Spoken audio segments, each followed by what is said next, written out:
জন, হ্যাঁ আমি ক্ষতিগ্রস্ত হয়েছি, আমার ছেলেদের ইয়ে হয়েছে, তারপরেও আমি বলবো 57 জন ভালো ভালো অফিসার কিভাবে মারা হয়েছে তা চিন্তা করা যায় না।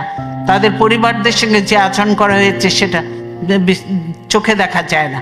আমরা 57 জন অফিসারকে করে কাউকে পুড়িয়ে ফেলা হয়েছে, কাউকে গার্বেজের ভিতর দেওয়া হয়েছে, কাউকে আর এর সঙ্গে জড়িত ছিল আরো, আপনারা জানেন যে একজন ছিল, সে র্যাবে আমরা নিয়েছিলাম, লোকটা খুব ভালো ছিল, শায়েক আব্দুর রহমান গুলজার, আপনারা জানেন গুলজার ধরেছিল ওই শায়েক আব্দুর রহমানকে, তার জন্য রাগ ছিল ওই মির্জা আজমের, তার বোনের জামাই ছিল, তার জন্য গুলজার সন্ধ্যা পর্যন্ত র্যাবকে, মোইনকে, অমুককে বারবার ফোন করেছে, হেল্প হেল্প হেল্প, সাহায্য চেয়েছে, কিন্তু কেউ এগিয়ে আসেনি।